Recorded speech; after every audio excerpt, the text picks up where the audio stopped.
Hello guys, नमस्कार। कैसे हैं आप सब। आज फिर से एक नए ब्लॉग में आप लोगों का स्वागत है। मैं आज हूँ प्रयागराज, जहाँ विश्व प्रसिद्ध, विश्व का सबसे बड़ा धार्मिक सम्मेलन कहिए या धार्मिक मेला जो भारत में प्रयागराज में आयोजित किया गया है और लगभग 1.5 महीने चलेगा। तो मैं त्रिवेणी संगम की नगरी प्रयागराज में हूँ और वहीं से मैं आपको सारी जानकारी दूंगा कि महाकुंभ अगर आप आना चाहते हैं और घूमना चाहते हैं, स्नान करना चाहते हैं संगम में, तो कैसे आना है, कब आना है, कौन सा दिनों में आना है और कहाँ पे रुकने की व्यवस्था है, कहाँ पे खाने पीने की व्यवस्था है, मैं आपको सारी जानकारी इस वीडियो के माध्यम से दूंगा। तो अगर आप नए हैं तो पहले इस चैनल को सब्सक्राइब कर लें, क्योंकि आने वाले समय में मैं महाकुंभ से संबंधित 3 से 4 वीडियो डालने वाला हूं, जो आपको संपूर्ण जानकारी दूंगा, क्योंकि एक वीडियो में संभव नहीं हो पाएगा। और ये महाकुंभ जो है पूरे 25 सेक्टर में बटा हुआ है और लगभग 25 से 30 वर्ग किलोमीटर में फैला हुआ है। तो एक एक करके मैं वीडियो डालता रहूँगा और आपको हर तरह की जानकारी देता रहूँगा। तो मैं अभी पहुँच चुका हूँ संगम, त्रिवेणी संगम, जहाँ पे गंगा, यमुना और सरस्वती तीनों नदियों का संगम है। तो वहीं पे मैं हूँ। देख सकते हैं आप आज का भीड़, कोई ख़ास भीड़ तो नहीं है, क्योंकि स्नान का दिन नहीं है। स्नान का दिन रहता है तो भीड़ ज़्यादा रहता है। तो आप जब भी अगर प्लान बना रहे हैं महाकुंभ घूमने का, तो ध्यान रहे कि उस दिन कोई अमृत स्नान या शाही स्नान जिसको बोलते हैं, उस दिन ना पड़े, क्योंकि उस दिन बहुत भीड़ रहती है और आपको पैदल बहुत ज़्यादा चलना पड़ेगा। रहने की व्यवस्था में बहुत दिक्कत होगी, खाने पीने की हर चीज़ की दिक्कत होगी। तो आप अपना देख लें और जब भी आए तो अपनी सारी व्यवस्था के साथ आएँ। देखिए, ये कुंभ संगम जो है ये वीआईपी एरिया है और ये सामने आपको जो नज़र आ रहा है ये प्रयागराज किला है। इसी किले के अंदर एक अक्षयवट वृक्ष है और सरस्वती कूप है, जहाँ पे सरस्वती नदी का एक कुआं है और वहीं से ये अदृश्य हो जाती है और बीच में गंगा यमुना के साथ अंदर ही अंदर भूमिगत ये संगम होती है सरस्वती नदी का। तो अभी हम लोग नाव पे बैठ गए हैं बोटिंग करने के लिए, संगम बीच में जा रहे हैं और वहीं पे स्नान करेंगे जहाँ पे तीनों नदियों का संगम है। तो आप जब भी आएँ तो आप यहाँ पे बार्गेनिंग कर ले बोट वाले, क्योंकि मनमानी चार्ज ले रहे हैं। वैसे सरकारी रेट है इन लोगों का 90 रुपया, 90 या 100 रुपया है, लेकिन कोई 200 भी ले रहा है, 300 भी ले रहा है। तो आप जब भी आए तो ये ध्यान रखें। हम लोगों ने 300 रुपया में बुक किया है। यहाँ से जाएंगे और संगम के पास ये ले जाएंगे और वहाँ पर से नहा के स्नान करके ये वापस हम लोग को छोड़ देंगे।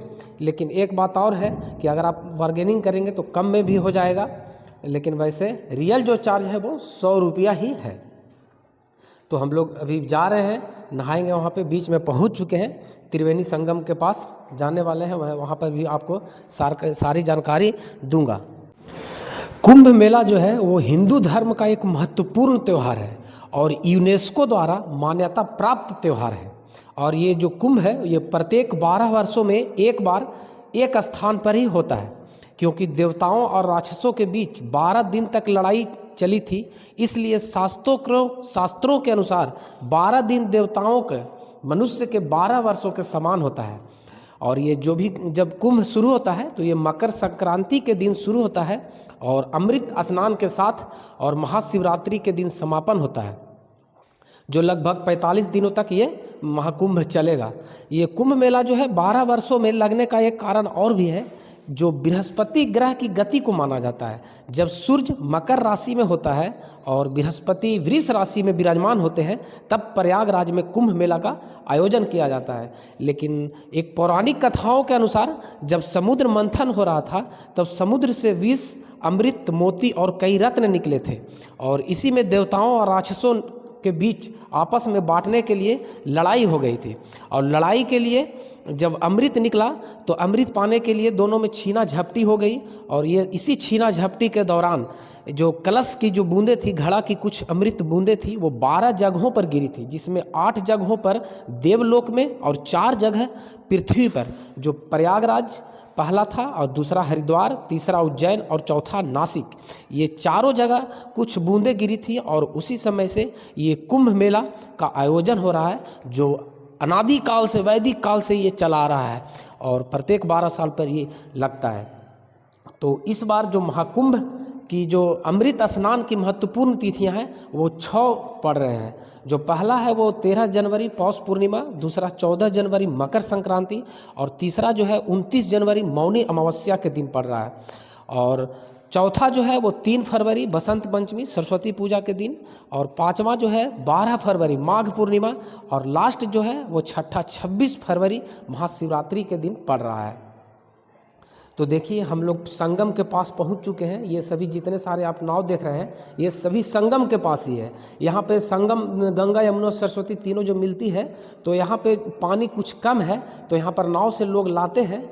और यहाँ पे आप लगा हुआ है चेंजिंग रूम भी बना हुआ है, सरकार के द्वारा बनाए गए हैं। आप यहाँ पे नहा सकते हैं और नहाने के बाद 5-10 मिनट रुकते हैं और फिर उसी नाव से वापस आ सकते हैं। देखिए चेंजिंग रूम भी बना हुआ है, आप वहाँ पे नहाइए, ज़्यादा पानी नहीं है। और देखिए यही संगम है और यहाँ पे रस्सी भी लगा हुआ है, कहीं कहीं चौकी भी लगा हुआ है। अगर आप नहीं, देखिए चौकी है, अगर आप नहीं नीचे उतरना चाहते तो यहाँ से भी स्नान कर सकते हैं।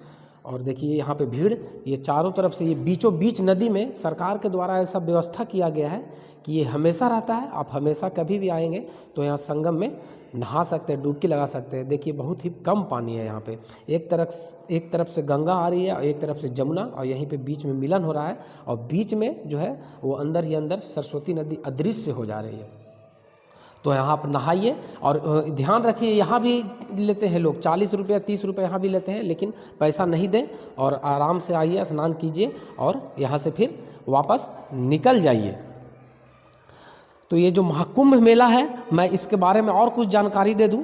ये 4000 हेक्टेयर क्षेत्र में फैला हुआ है, लगभग वर्ग किलोमीटर अगर बात की जाए तो 25 से 30 वर्ग किलोमीटर है और जिसमें 2700 सीसीटीवी कैमरे लगाए गए हैं। 1,60,000 टेंट सिटी लगाए गए हैं और 1.5 लाख लगभग शौचालय की व्यवस्था की गई है। जगह जगह अलाव की भी व्यवस्था की गई है, जहाँ पे लकड़ी जलती रहेगी। अगर आपको ठंड लगती है तो आप यहाँ पे अपना कर सकते हैं। और 100 आश्रय स्थल बनाया गया है, जिसके पास अगर कम पैसा में रुकने की चाहते हैं तो 100 रुपया लगेगा एक दिन के, और अगर 2 दिन रहते हैं तो 200 रुपया लगेगा। तो आश्रय स्थल में आपको एक बेड मिल जाएगा, कंबल मिल जाएगा, तकिया मिल जाएगा। आप आराम से रहिए और उसके बाद संगम में स्नान कीजिए। लेकिन एक बात ये ध्यान रखिए कि ये संगम क्षेत्र है पूरा और ये सेक्टर 3 है।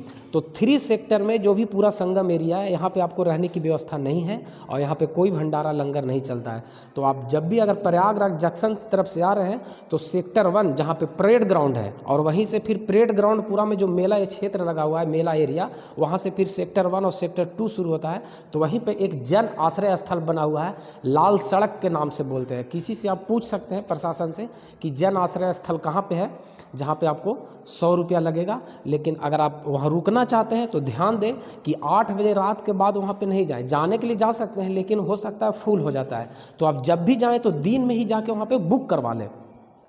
बोलिएगा लाल सड़क के पास जाना है, जन आश्रय स्थल, और वहीं पे ओम नमः शिवाय का एक भंडारा और लंगर चलता है पीछे टाइप में। वहाँ पे आप निःशुल्क भोजन भी कर सकते हैं और रात भर रह सकते हैं और उसके बाद वहाँ से आप संगम स्नान भी कर सकते हैं। अब रही गाड़ी चलने की बात, तो अगर आप जिस दिन अमृत स्नान होती है उस दिन अगर आप आते हैं तो आपको पैदल चलना पड़ेगा। और कितना पैदल चलना पड़ेगा इसकी कोई गारंटी नहीं है, क्योंकि अमृत स्नान के दिन बहुत भीड़ होती है।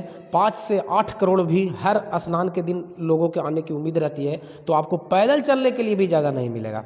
तो आप ध्यान रखें कि घर में अगर बच्चे हैं या बूढ़े हैं तो उनको अगर लाना है, महाकुंभ में स्नान करवाना है, तो अमृत स्नान के 2 दिन पहले और 2 दिन के बाद तक नहीं आए तो ज़्यादा बेटर रहेगा। क्योंकि जब भी अमृत स्नान होता है, जिस दिन आपको मैं डेट बता दिया, तो उसके 2 दिन पहले तक नहीं आए और 2 दिन बाद तक नहीं आए। और बीच में आप कभी भी आएंगे तो आपको गाड़ी कहीं कहीं, प्रत्येक जगह पर नहीं मिलेगी, लेकिन आपको कहीं कहीं टोटो वगैरह आपको मिल जाएगी और उससे आप संगम क्षेत्र तक भी जा सकते हैं बीच बीच में। लेकिन अमृत स्नान के दिन आपको गाड़ी नहीं मिलेगी, तो ये बात को आप ध्यान रखें। और पैदल आपको बहुत चलना पड़ेगा, तो पैदल चलने के लिए भी आप तैयार रहें। बाकी रहा खाने के लिए, तो आपको लगभग एक सेक्टर में निःशुल्क भंडारा है, दूसरा छोड़ दीजिए, तीसरा में जब जैसे ही संगम के पास पहुंचेंगे तो वहाँ भी राम रसोई करके है, जहाँ पे विमान मंडपम मंदिर है, वहाँ पे भी आपको निःशुल्क भंडारे की व्यवस्था की गई है। और संगम क्षेत्र में भी टोटो वगैरह चलते रहता है और उसी से आप अरैल घाट जा सकते हैं। तो अब हम लोग प्रयागराज किले के अंदर में प्रवेश कर रहे हैं, जहाँ पे अक्षय वट वृक्ष है। मैं आपको दर्शन करवाता हूँ। और ये बहुत ही बेहतरीन और शानदार किला है। ये किला जो था वो बहुत दिनों से बंद था, लेकिन 2018 में मोदी जी प्रधानमंत्री के प्रयास से ये किला को खुलवाया गया है।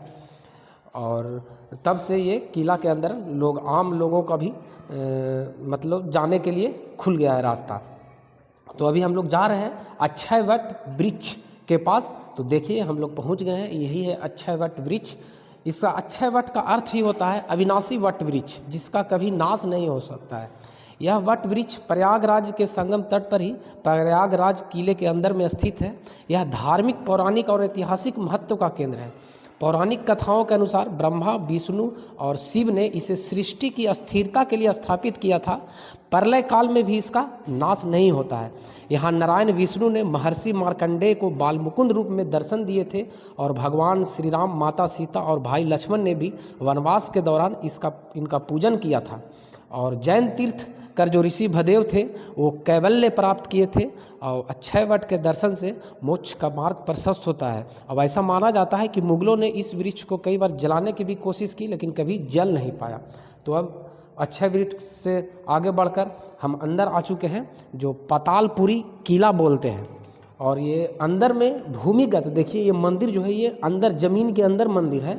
और यहाँ पे बहुत तरह के सभी भगवानों की मूर्तियाँ लगी हुई है। इसको देखिए, नाम मंदिर सनातन अक्षय वट पातालपुरी किला प्रयागराज। तो इसके अंदर जाएंगे और ये अंदर जाना है गर्भ के तरफ में। और अंदर में वीडियो कैमरा अलाउ नहीं है, तो मैं यहीं तक आपको दिखा दे रहा हूँ। जब भी अंदर जाएंगे तो आपको इस मंदिर में आपको मिलेगा। और इस मंदिर में जो है वो भगवान गणेश, गोरखनाथ, कालिक माता, भगवान नरसिम्हा, विष्णु माता, लक्ष्मी माता, शंकर भगवान, प्रयागराज, अनसुईया माता, गंगा, यमुना, सरस्वती और भगवान हनुमान जी, राम, सीता, लक्ष्मण, सूर्यदेव इत्यादि सभी की यहाँ पे मूर्तियाँ रखी हुई है। देखिए यही अंदर है भूमिगत जल। तो अब हम बाहर आ गए हैं और ये भी एक पातालपुरी का ये भी वट वृक्ष है, जो ये भी नामी है और ये प्रसिद्ध है ये भी वृक्ष। तो जब भी आप अंदर से आएंगे तो यहाँ पर आपको दर्शन मिलेगा ये भी वृक्ष का। और अब हम जा रहे हैं कुआं, सरस्वती कूप, जो बहुत ही फेमस है। और वहीं पे अंदर ही भूमिगत सरस्वती नदी की धारा चलती है। तो वहाँ पे अब जाएंगे। देखिए ये सरस्वती कूप मार्ग है और ये सभी किले के अंदर ही है। आप जब भी आएंगे तो आपको उसी तरह से यहाँ पे व्यवस्था बनाया गया है कि आप वहाँ से वहाँ जाके दर्शन कर सकें। तो लगभग हम पहुँचने वाले हैं सरस्वती कूप। और सरस्वती कूप का कुछ वर्ष पहले भारतीय सेना ने नवीनीकरण करवाया था। देखिए हम लोग पहुँच गए हैं सरस्वती कूप और यही है सरस्वती कूप। इसमें अभी पानी आपको देख रहे हैं, ये अंदर ही अंदर सरस्वती नदी का यहाँ पे धारा चलती है और यहीं से अदृश्य हो जाती है। और यहीं से की धारा जो है उसके बाद वहाँ पे संगम में जाके मिलती है। ये जो अर्ध कुंभ मेला है लगा था 2019 में, उसी समय इसका जीर्णोद्धार करवाया गया था। और यहाँ पे एक सरस्वती माँ की मूर्ति भी है, आप देख ही रहे हैं। और ये लगभग 400-450 साल से बंद था, लेकिन मोदी जी के प्रयास से इसे खुलवाया गया। तो अभी हम आ चुके हैं किले के पास ही। और देखिए ये बड़े हनुमान जी या लेटे हुए हनुमान जी हैं, बहुत भीड़ लगा हुआ है। तो आप जब भी आए तो 2-3 घंटा आप टाइम निकाल लें कि 2-3 घंटा में दर्शन होगा। वहाँ से एंट्री गेट है, बाहर निकल गए हैं, उस तरफ जंक्शन चले जाइएगा और इस तरफ जाइएगा तो बड़े हनुमान जी और लेटे हनुमान जी मंदिर है। देखिए यही गेट है, ये निकास गेट है, एग्जिट। तो आप संगम में जब भी स्नान करिए तो स्नान करने के बाद अक्षय वट और घूमते हुए उसके बाद यहाँ पे आइए। मैं बाहर से ही दिखा रहा हूँ, यहीं पे हनुमान जी का ये लेटे हुए मंदिर, दर्शन जरूर करें। नए हैं तो सब्सक्राइब करें चैनल को।